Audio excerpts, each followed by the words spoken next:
So, ito yung panis mga megs na binili ni partner or yung binigay niya sa akin.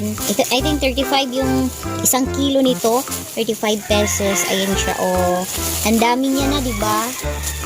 Tapos, ayan, etong mga tawag nito, etong mga bottle na ito, kukuhain ko lang yung mga ganito.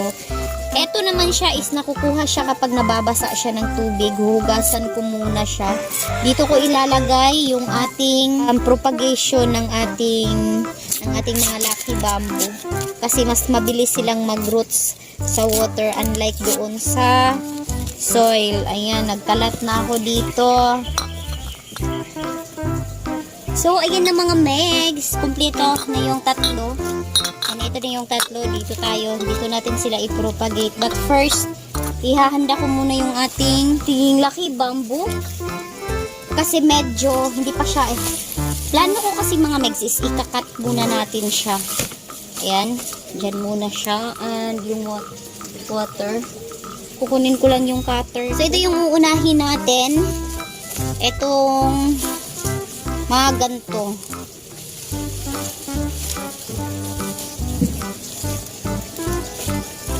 Ito siya mga megs. Uunahin natin siya. Medyo ano siya.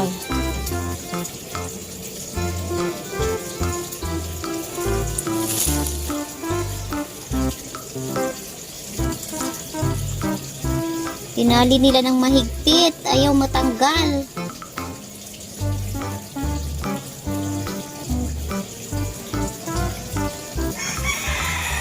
Ayan.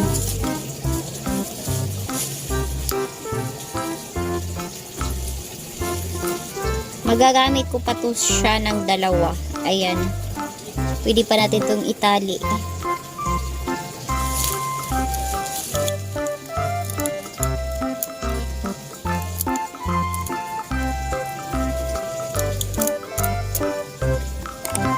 Ayan. Ito yung una. Tapos, putulin ko siya, I think, dito banda. Dito siya banda, oh. Ayan, medyo blurred. Ayan! See, yun naman pala eh. Dito ko siya ikakat. Ayan na siya mga megs. Ayan, nakat ko na siya. Ganyan sana siya, pero kinat ko. Dito lalabas sa may, dito na area ang roots niya. Ayan. Oh, ayan siya.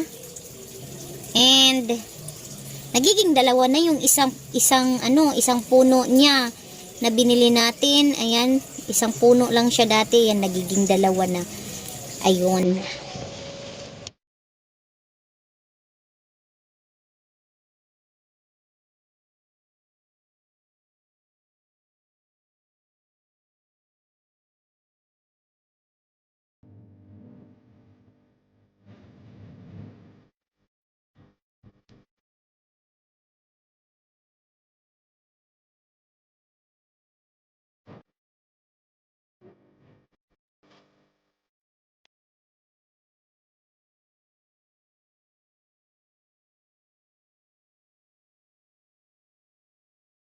So, ayan na nga mga megs. Ito yung uunahin natin.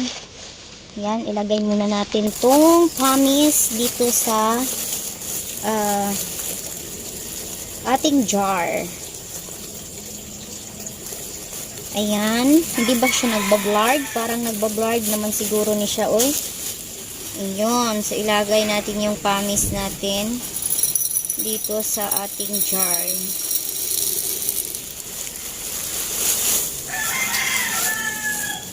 For me kasi mga megs ha, mas mabilis mag-roots ang isang halaman kapag meron pong mga pebbles or pamis dyan sa isang jar, or kapag water propagation siya, mas mabilis siya mag-roots kapag meron pong mga pamis or something, pebbles dyan sa ating mga propagation. For me lang naman po. Ayan. Nagdedepende din naman po yan sa inyo. Jo, I think naparami ako sa pamis. Kailangan ko siyang lagyan. Ayan, para hindi po siya gagalaw. Parang kumbaga yan yung lupa natin. Ang liit lang kasi ng jar natin. Maliit yung kanyang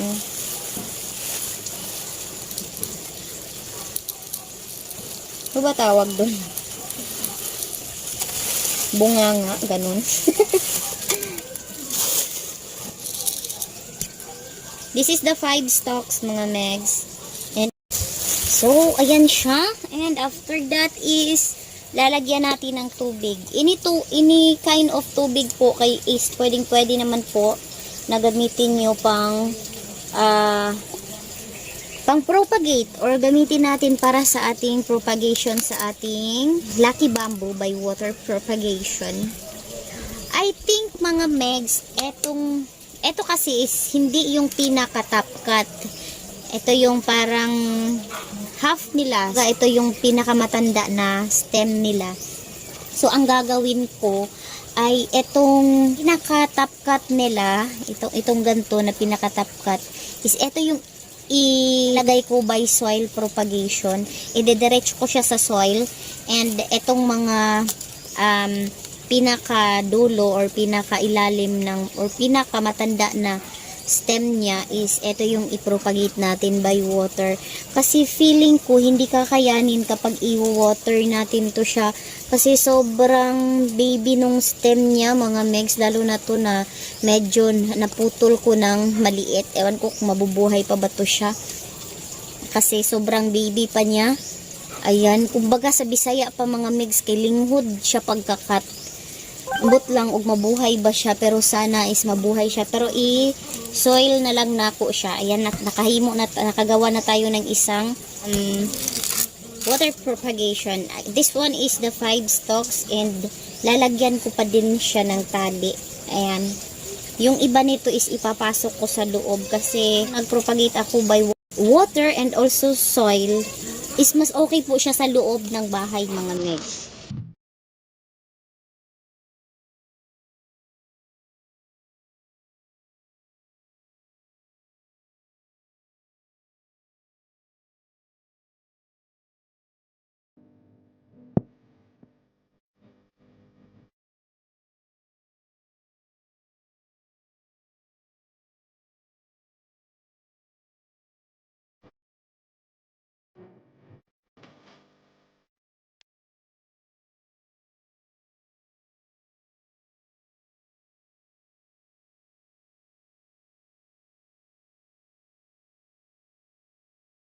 So, ayan na nga mga megs. So, it's time na para sa ating soil propagation. Ayan.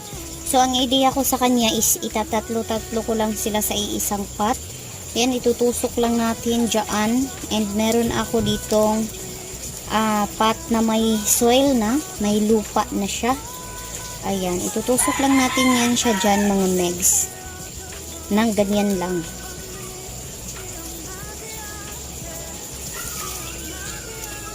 Syempre ha, kapag gagawa kayo ng ganito is tapos ibibenta nyo, huwag nyo muna ibenta kapag wala pang roots. Titignan po natin yan. Pwede naman natin yung bunutin at titignan kung may mga roots na siya. Ayan.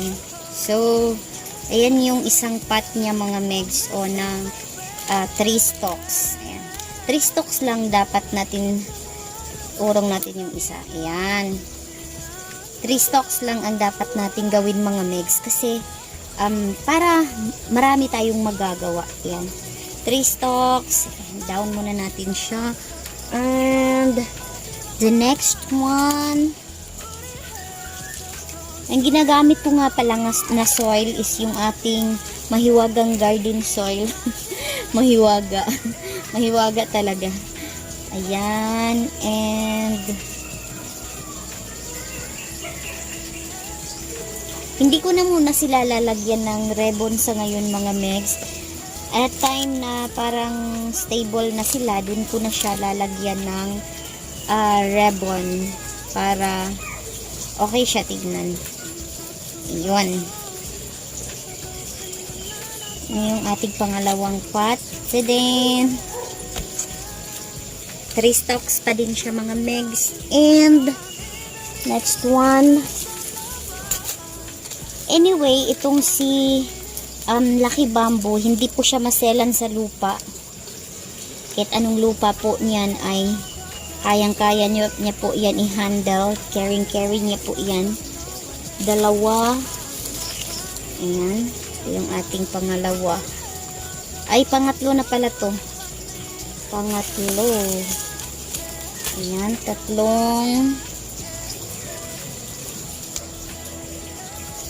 tatlong stem pa din sila. Ayoko na siya i-braided mga mix kasi kapag i-braided natin siya, medyo matagal tumubo kapag i-braided. Pero sana kung ganun kataas tapos i-braided, why not sana, no? Pero konti lang yung ating lucky bamboo na seedlings, kaya kailangan natin siya tipirin. Ayan, eto siya is isi-center ko yung eto siya kasi wala na siyang same na kulay. Ito talaga isa na mabubuhay siya kasi nung naputol ko siya, parang ang baby pa nung stem niya. Linghod kung sa Bisaya pa, ambot sa Tagalog. Laban lang sa mga Tagalog dira nga di nakabalo ma-explain ang si Tagalog ani. Ayan. 3 stem gyapon siya mga megs. 3 stem pa rin siya. And kunin natin yung bato. Ay, hindi, ano pala yan. 3 stem. Yun. Tapos, merong naiwang isang stem. Wala na siyang kapartner kasi tatlo na yung ating mga pots doon. 3 ang laman. So, water propagation ko na lang to siya. So, ayan.